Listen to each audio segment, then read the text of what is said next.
per boarding house afi be wi ase na de na today enti sa ha nkitinkitinkitinkitin so ama enrada placement ne ba bonten no awofo ne asuafo bi agi chenku ekọ honomo ekokobu sebsem ema wo mo kwakope anoye ewo wo mo haw no ho na eno ena Ahenkan news ene awofo ne bi ene school fo ne bi kasa no ense wo mo de to yama ne boni kofi Yesu anim eni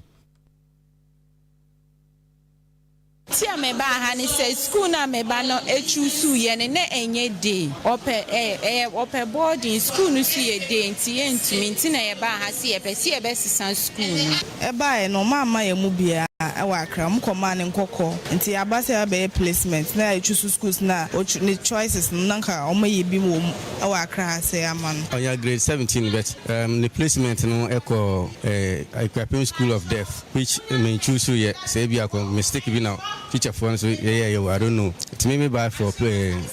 change of schools. But me buy and I receive me fine. I'm me a change schools no amame. Almost say omo be frey. Yen try telephone number. A good news school na ye choose no. Omo be frey. Wanya school no kra. Or you 40.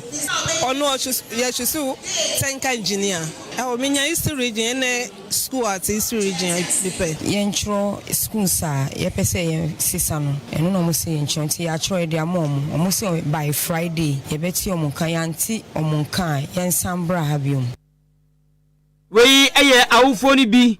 ene ohawa wo mo ehun ya wo mani nye ho ene ma wo mo call Ghana Education Service for atena ye so mo kwakope anoye e de ama omoma no na enu achi ena Ahenkan news amani boni kofi Yesu ene Deputy National Coordinator ma free SHS Nana Afresika Mensa ene maami kasa na maami ni church mu se nukranie Ghana anum sa kwaya sa fibia no BC fo ewie na school placement ne ba bonten a ohaw ba ho na obetumi aka ne pensa afi die ndie ohaw na beba mpo a ebe ketua bi sanse enkwada atwa BC no emu oham chichemu aduokron na 94% womu na womu do bia tutu school kama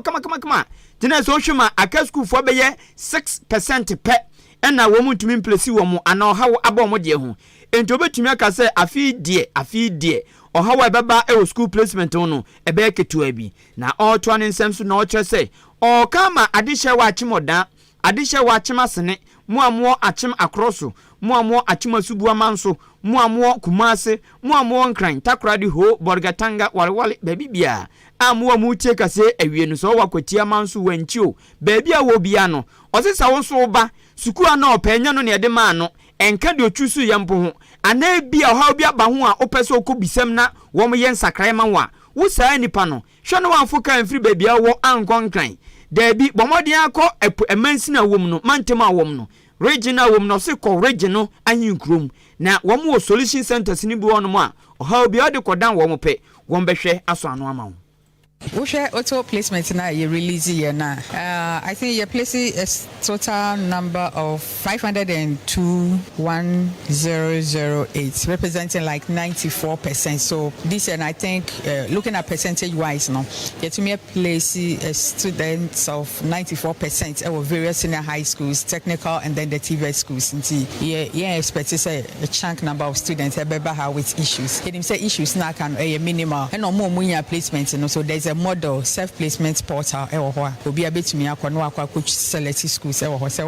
then you come to the solution center here for us to assist you. Ebi there ebi ababi I didn't so no na ninje ho no bi ha program no bi ha like previous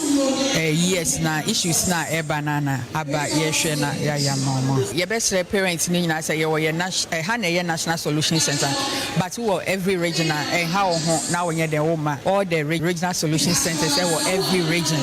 Oko Ashanti region there will be KTI ewo ho Buno Ahafo Volta Upper West Upper East bebia yewo solution center ni bi wo ho a obetimi identity anya ti se bia wo Kumase wo Tamale wo Cape Coast na wo ha wo ho ayeden aba say Obama ya resolve you issue ayeden ama because oko bebia yewo national solution center ho a ye gigi issues e dia abre ye nkofo wo engine room amoma ye hu ejuma ne wasamanyen ono na ye Deputy National Coordinator ma free SHS Nana Afresika Mensa Piamo wa Ghana mrasebe dwafie aya Right Honorable Ahenkan for Sumana Bagbin wɔde ato dwa ya wɔba mane ekyem sɛ parliament dwumadi na wɔsɛ wɔn hwehwɛ mu kena na timi aboa keka nneɔma asi ani speaker Bagman Edison sɛ wo ekotu dwa ɛwɔ ɛyɛ offices ahoduro bi a wɔn masi de kama ɛwɔ mrahye bedwafie hɔ no ma kyɛ sɛ ɛno no ɛbɛboa saa offices no ɛbɛboa ma parliament dwumadie akɔso ɛna obetumi akɔmu akɔ meetings ahodoro ne de keka ka ho wɔn dwumadie bi obetumi akɔyɛ wɔn tiaga wɔn bia no ɛna ya ogina so ɛde ka sansɛm wei na wɔtoa ne nsɛm so ya no ɔba mane akyerɛm sɛ democracy ya ka ho asɛm wɔ man mu hɔ kabi mami kabi amamuo no egina parliament ɛyɛ mrahye bedwam ɛna egina ɛno nti sɛ wo pɛ democracy baabi a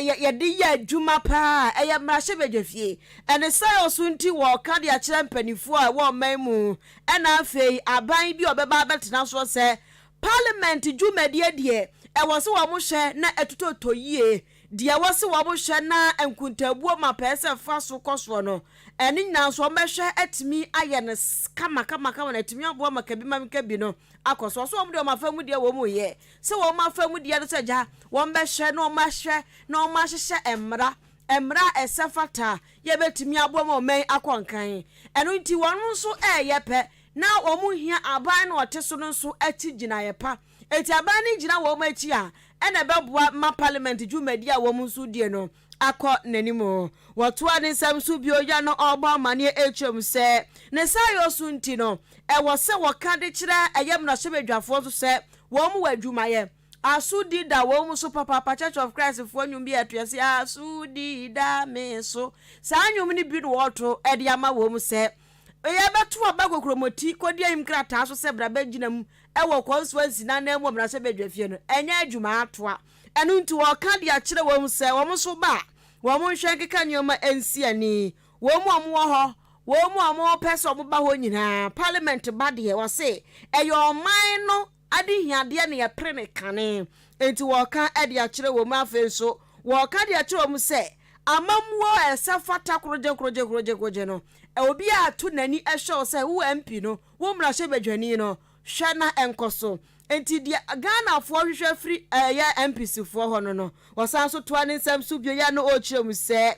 afei ɛba na pomuden nsɛm ho a yɛn nyinaa yɛ ni da parliament so ɛsan sɛ mrahye bedwafo no nso yɛ ɔma sɛdeɛ so ɔmo bɛhwɛ na ɔman ya yɛtumi yadeɛ bi bɛto nhyɛ yɛ so ne enkum yɛn ewom sɛ bi ɛyɛ teacherfoɔ ebi yɛ ho ahwan ebi nso yɛ doctors nanso wonya bewura parliament sɛ huruduru a ɔman no bibi bi afa sikasɛm ho apomuden nsɛm ho amamuo papa gyina yɛsie papa obi ahwɛ wo mrahye bedwani no anim enti wɔso wɔsra sɛ mrahye bedwafoɔ nhwɛ na ɔmfa saa deɛ wensi wɔ mani so na timi aboa manioma akɔnkan na Ghanafoɔ deɛ enti ɔmoto aba no etimi ayɛ hɔ na aboa mo men so yɛka bi ma minka bi amamuo democracy na yaso mu kwian no ayɛ adwuma yie. It's important for me to emphasize to the hearing of everybody that any democracy anywhere is as good as its parliament.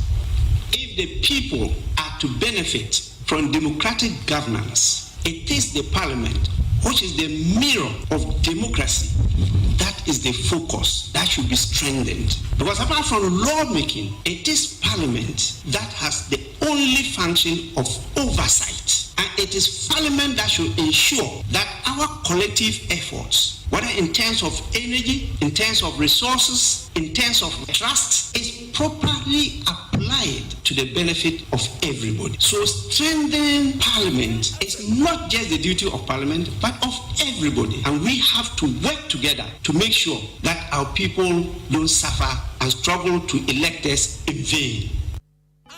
Nipa wutini nkai ayapiem wa Ghana mrahye bedwafie Right Honorable Urban Kingsford Sumana Bagbin na wasanso toa ne nsɛm so bio ya no oba mane ekyerɛ mu sentia ehia se parliament hɔ no brano ɔmbɛyɛ nsiesie ɛba na ɔmatena yam kwa ɔmbɛfa so atena se ɛne de kekeka ho no a infrastructure yɛ wɔ ɛyɛ parliament a wɔse ehu hia paa so ɔmo hwɛ no mo hyehyɛ nie to da bi a umbo so wonte baabi efikasie mu ho monte ho no wo baabi foforo eto de bi nso baabi foforo ayeta hu om so mote no mafiri ho meetings ahodro ewo miamia ahodro so mo ye no ane e wo se parliament de adan sie ne saa nyoma infrastructure na wo se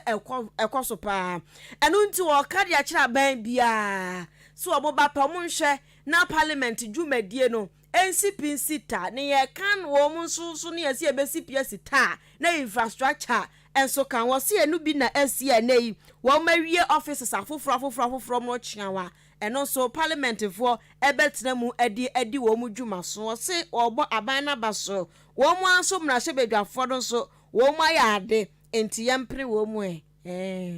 The creation of this important project today marks another significant milestone in our quest towards enhancing the infrastructure base of the parliamentary service as part of strategies to transform the institution into a resilient and dynamic parliamentary administration. As we unveil this building for use by the service, I encourage each and every one of you to take ownership of this space. Let us make it our own by taking very good care of it throughout and making sure we practice proactive maintenance culture in this place.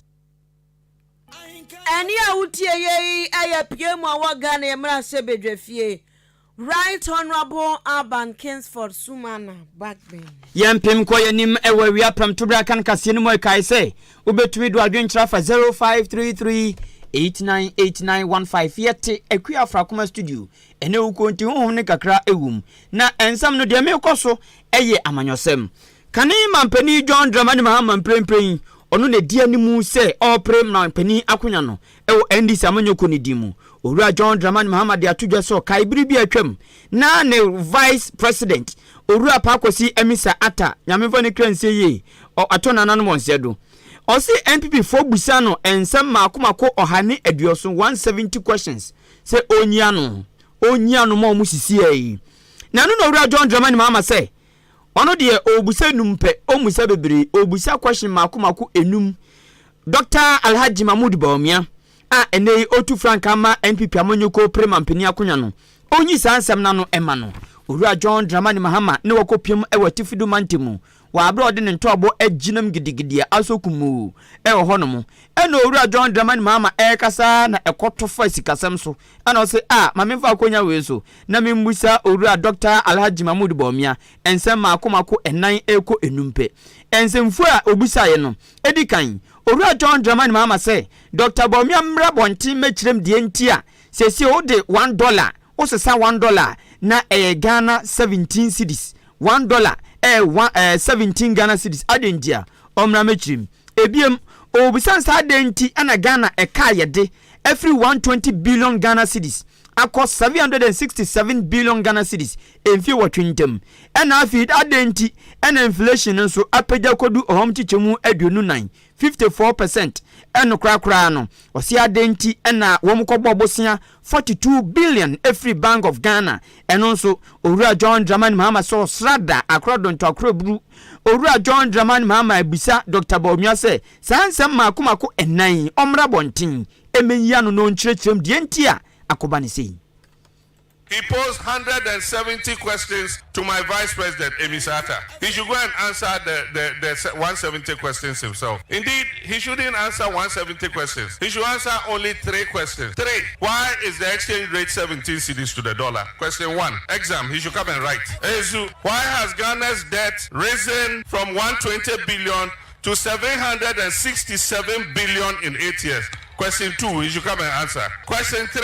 Why is inflation where it is? Why did it rise to 54% under your administration for 8 years? And then let me add 2 more. Question 4. Why did you borrow 42 billion cedis from the Bank of Ghana? He should come and answer those questions. We don't need 170 questions. 170, if he wants, he can answer them himself. But Ghanaians are asking him 4 questions. He should come and answer those 4 questions and explain to Ghanaians why we are where we are. The last question is, why has he run away from the economy to digitalization. He used to do big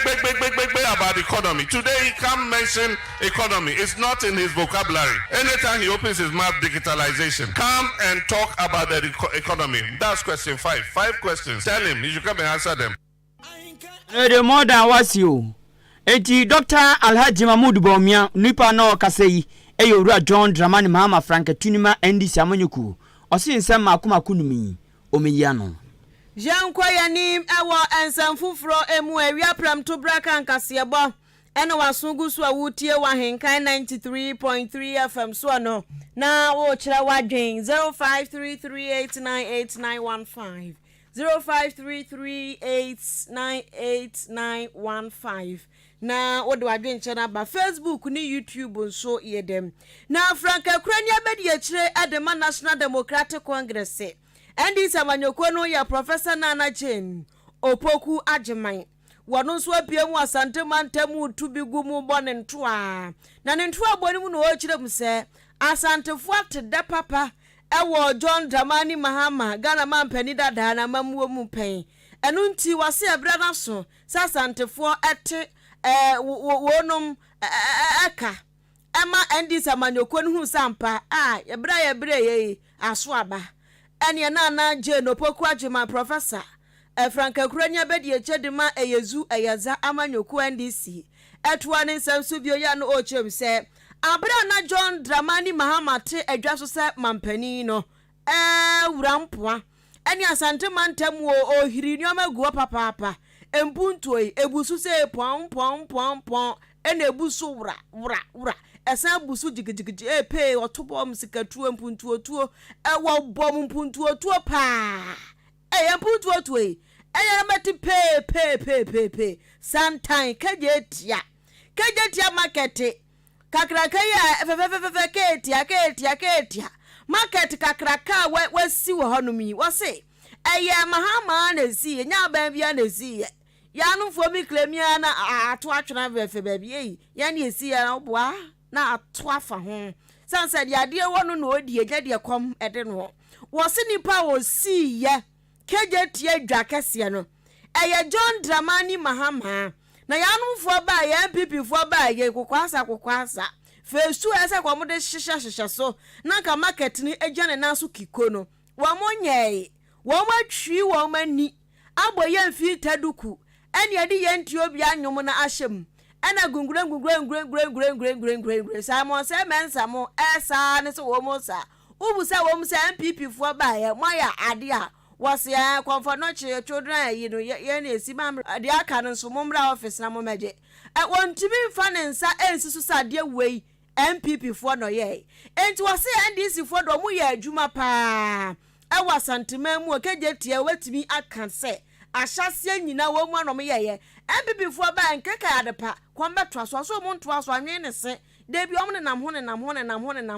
ho sa ya wo mu nye hwe anu nti wo kali a kire asantefo se wo mu nhwe na anyonyam hye kakraka ya John Dramani Mahama ede ahye dwadifo wasantema ntem wo no omunyira so nto aba emfama NDC amanyoko no afempi no ene adonu nan abatuo ni mu wode nsem ni bi kan ho ka kum so ya gene kwaku anum Ashanti region. This is one of our last chances. We must change things. Things must change. We must see the results. And you see, I feel that the beauty of the NDC is to do things that benefit everybody. Another government or another president would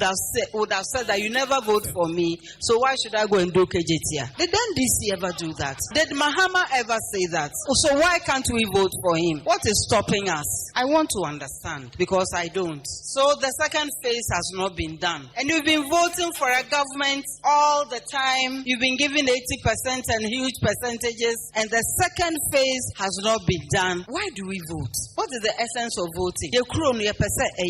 We must decide the country we want, the Ghana we want, and the Ghana we can build, and the Ghana we can have together.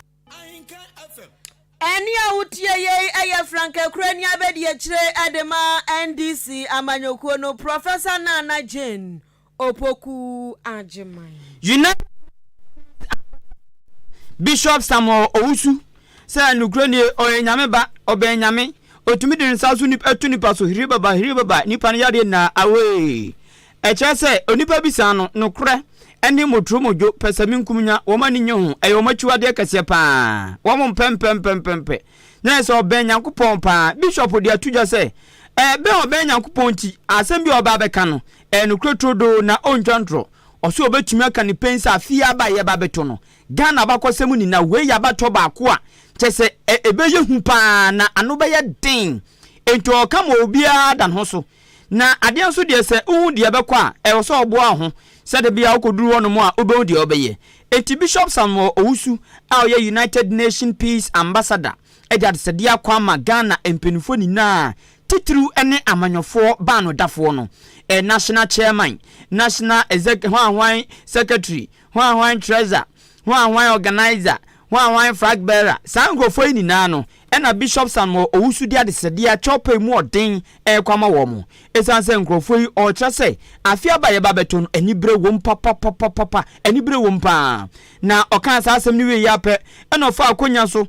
ka kire Ghana maburu se samanyo ni bi ba wonchen se bia mo na magiska bi na monko ya tutu asem mo magiska bi na monko ya de bi mana adekro no udwe hu anyansa bi anima o se hwe no antuza na mo no na opa wo mo cho se amanyofo no hwe se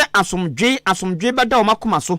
mo ya campaign no mo kasa mo nkasa mfa ntokwa mma mo nkasa mfa watimi wakame mma mo nkasa mfa mpapamu emma nemum wo nkasa mfa asomdwe ene nkabom emra ewum sa kanse no mo kodie na so no nkyase wo sa mo kokon ezanse mo kokon na se Ghana ya basabasa ehe na mo kotena enti Bishop Samuel Owusu edad sadia to amanyoko mpenifo nina anim se wo ma asomdwe endidi wo mutrim no mo nkasa nkyere atitaifo no ene campaign mo ye no wo nkasa mfa asomdwe hu Bishop Samuel Owusu a oye United Nation Peace Ambassador edinsem dedawi atudwa ewo Asabaham Zongo Chief Festival ekoso ewo nkramantemu eno oni yamani boni na nansa kasa na osan chem se uye obabu na twumfiri basabasa mu amanyoni obetumi abopa hey bra akwana ogina no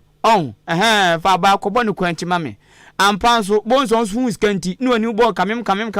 no atamba ne kwanti pa adencha ye to aba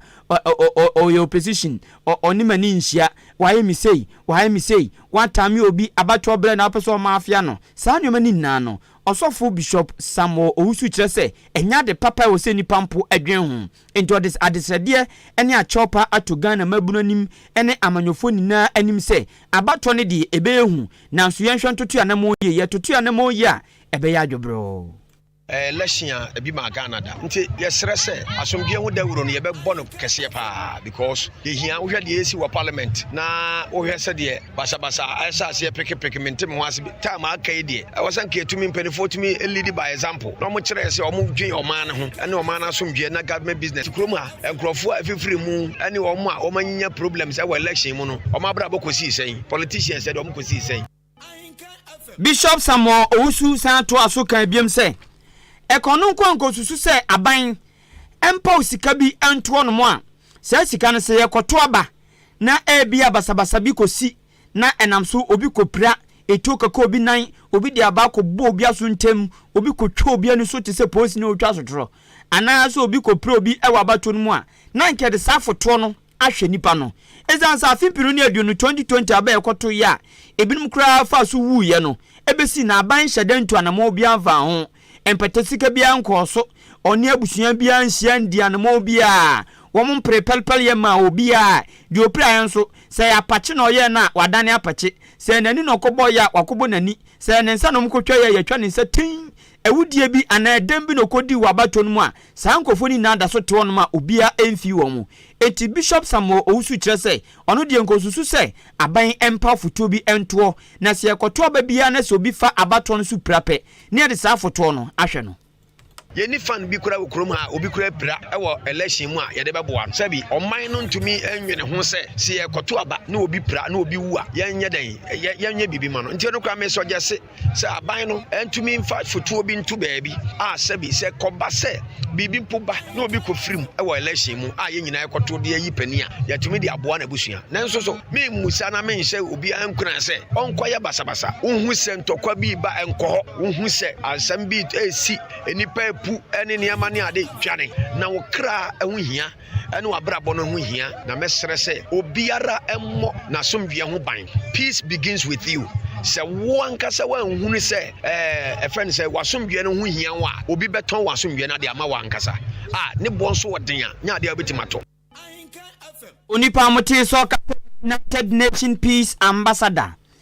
Bishop Samuel Owusune so no de asomdwe de na ne jehon panti ni aye na anemonsi ni mpo ewo asomdwe ho no na enu achi na adwumadi a eye zongo ayenfo ene ade bi to ka akonya eno ase na panyini kopie yodi nsem wetu yamane boni na nansa anim na enu achi no ne zongo ayenfo mpenifo bi nso kasa eno mo nso kyeresa na kore pa omde ompo basa ejompa acho so ye amanyoni so ye babunu so ye kramoni so ye muslim ni so ye yi kristoni obibia oso pa ochopa sa afia ba ye beto no eye den ya wom ni se nipa beye enipa no bi beye so obi diskaba ana obi di BBC so se je ade o me de to so onipa simasi utumi ya ni shegelega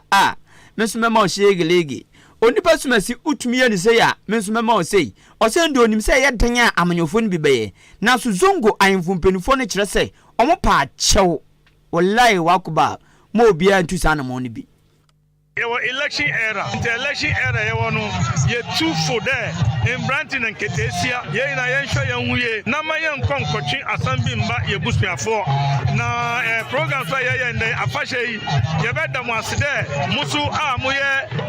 ye South Sea in Penfubia, Wobeka on Hinu, no wash on mine. FSA Kabuye, the Abana Babetono, say Obia and Mana Jimbe, more Bimbadada, send me Mosca, now Kodibone. Omudi adane se asoso ayedi do so omudi edo wia na omudi akotwiri wia so isi afefro du ansa na masa ba no demistre pepe for kankan yezongo for no yezongo boys no ya djuma ye no no bibia obetibia zongo bibia obetibia yezongo nti esre zongo boys no se esra mo omoma edin da na abana e ba beto no yentu na sumdwe na wa ogogoto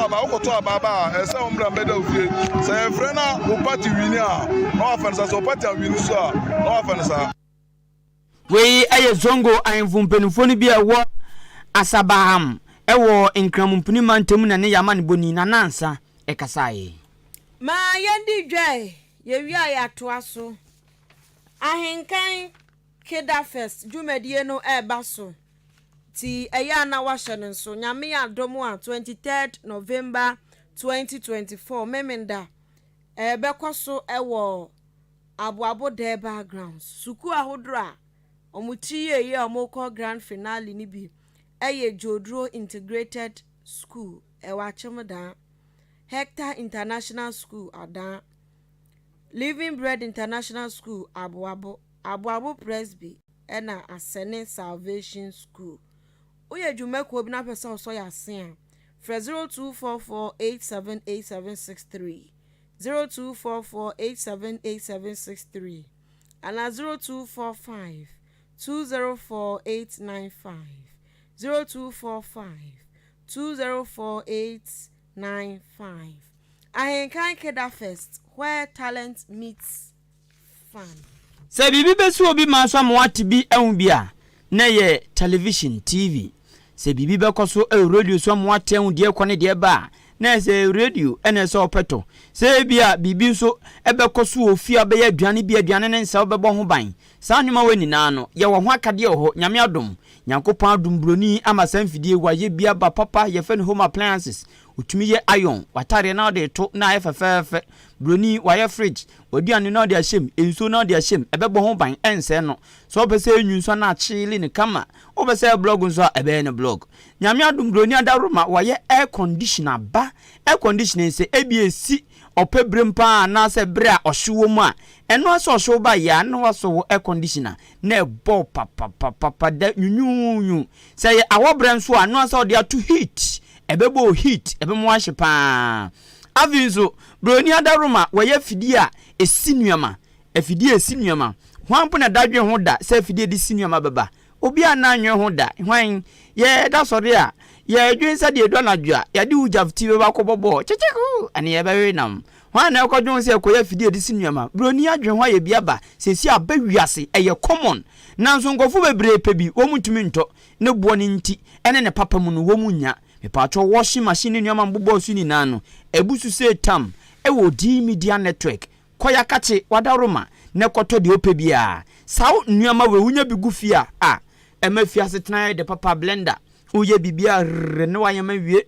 o fridge ne sanuama everything intact nesa wo ye wadwuma ne sa enti uni odi media network ninza oso amamefo ne papa fo yon girls ni yon boys mosisu no munko tutobi na embo mama deyo ene madwuma yo enkonkan atomodan kwantanum yani divisional police command dodo na afa ne MTTD ene di nhwanimu na kane no na de ope no ye de ma wano atua fa na ode bosome miensa atua efa na aka no na so sesi atwam cash and carry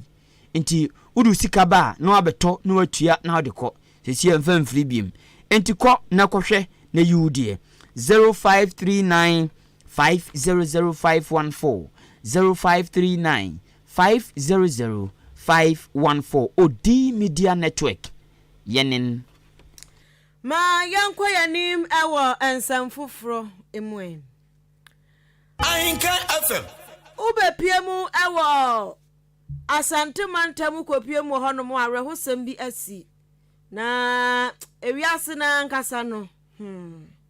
enioma nanse sisi no ya na eni no soso enioma nanse esisi no eni soso pa na asante mantamu de asie enie enipa maku num omotikam enan afrim baako yehun ne body ne baabi afa na de ekoye ye ni eya akuropon daba ekwantempo ne so ye no awo atwema nwabieja north district no mu asante mantamu ne se yase maami biaja ode ne maako suku maami a wanya mfie no aduanan 40 years ode ne maako suku na ne wohu enkofo bi so mu gina kwan ho eno so good samaritan munso bia mo peka munyaka entie ne mo bejoin ne me na ba bia mo ko na hwa na meko na ja kofo enso beka na ho eni se yase mami etwi ka no a mami Helena yasan o twi ka no o ana wahunu se truck akasie bi ka kakraka tentele mu tele bi elbo ba na sani ode America tente eba ne so no wo pa ba bi agino a na tetefa so ensuo tin bi ada ho no mu a ensuo ni dinde o wabi ensuo yi se tongron maame de ka na kwa nu ensuo ni maye kasai enipa enan a eka ne ho no de kana na wo ma to na nan wo wonse do na nipa no o twi ka no ankasa no eye Helena yasan ya wanya mfie aduanan afereta ejare ono nso anya mfie aduanan baako buama jesi anya mfie aduonu wotwe Lodina yasan ne manu ne didi suei Lodina yasan wanya mfie du ena Doreen yasan ono nso anya mfie enumti ode nkola mienu na tika mu kwa wofa nkofo mienu nso wokwan so achese akwa dane arahusem se ya ewo asante mantamu na atwema wa bieja North District ni mu nadmo atorenchemu aboafo oku ewo hono director ya wotua eye atwema wa bieja district no ano eyo wura James Kwabena Nketia onu na chirechire yemu na yentie we dey anope yante asembe na we dey yenua abia owo daba na ne ma eye oba okuchi ni ma school na anope ye sori ye no ye kwan no so eye daba kwan no so yehu se ka bi akohye nsuo nim enti yenhwehwe no na emse oba bi na de ka na koto nsuo odikoto nsuo no yenim ebi se ase ka bi na di na chi na ase o man pressure ebo aben yɛn nyinaa no ɛyɛ nteɛ but deɛ asie ne sɛ ɔmo tɔn nsuo no mu no Tumango Biagya North Ladmo district ɛne yɛn nuanom fire service ana Ebuakwa police foɔ yɛn nyinaa yɛ bɛɛsin no ɛma ɛyɛ yɛn nuanom fire service foɔ no nso ɛma yɛtumi yi kaa no nti yɛyi kaa no ana yɛhu sɛ enipa ewom ɛna yɛyi nipa no firi enipa no no ɔmo yɛ fɔ ana yɛtumi eyi wɔn firi na fɔ no ɛyɛ mmaa mmiɛnsa ana bɛrima baako wom na akora ketewa bi so ka ho a ɛka ho ma ɔmo yɛ 5 but yɛtumi ayi nipa 4 a sɛbi ɔmo ahyerɛ ɔmo nkwa na baako aka ketewa baako ɔno nso deɛ sesei no ebusu a yɛhwehwɛ na yɛnya nhu no ahomete sɛm nkwa na nipa ti o awerɛho sɛm Any outia ye Achoma Biagya North District Nimu Nadmo Director Ora James Kwabena Nketia Yemfa Kasiani senior former Fadin Cheba Kumi no aba Entwaso emauna de Medesha say SMS where's a club for free SHS pa sa message naba ewanum say club for free SHS pa. Ose kane no na unya aggregate 40 a school ben pa na efa school ben pa na nti efa so when aggregate 40 enti no brami school bia mfiu na so na free SHS nti wanya aggregate 40 wakotena school masua de fiti KGA to GHS 3 almost 10 years journey na wakotwa exams a wanya grade 40 o see school bia no man ka be fa na so ene Ghana school no di akoye no ni message ode bai wa amfani di anka ho ena ode aba we say Dr. Baumia onya ne ntentem na questions a John Dramani Mahama ebisa no onya no ntentem kra onya no o see John Dramani Mahama a good former president or correct panti or no message or the ban no or no so amfani din anka ho. Good afternoon afia any oba afia good afternoon kusi any oba afia or say thank you for your good work for our mother Ghana or say no kranie kane mampani John Dramani Mahama or your kukudu for pa na odanase ewo questions are we busa Dr. Baumia questions no nurse and 9 eko enum pe na ose nanzo onyi ni se owura Dr. Baumia betumi ya no sansa papa eba economic messiah obesevu yen afi opetumi na waye din wo economy no gina so de ba ban mu no waye din wo ho ena ode asem foforo nam se digitalization enjo se questions a John Dramani Mahama ebusa no ne kwan so no mo hwani mu se Dr. Baumia beba abeya no obeba beya no Isaac Difiasene ena ebai original adwoaboadwoa oni ne ho kani wofo wofa wom so biem ewe eto ananto sport se awie eginegina papa na wom so chese school placement ya semi ena wo kan sei ne de ode ababatum eno no Alex nkwada mmerwa nkokora wom na afa no agade shoe osi otie ewa chimasene news at roadside wajijim pa aze enti NPP for money class of corruption, class of criminals, class of Nana showboy in the air, class of galamsey, class of dirty rivers. So how can he sit in with you, with your mate Gabi Joe? Ti Gabi Joe na say free SHS no ana school placement no en ho asema na odi abeka fa han say ya che say obeko class na say bia galamsey ene sanyo no ma wudifo krono ne de keka ho enti o condemn wanum say ni message odi ababetum sisi a eno no Gabi Joe di odi fra chimodan ene bai yenko Facebook mra Selasi de ne dia ba o se ba o mia JD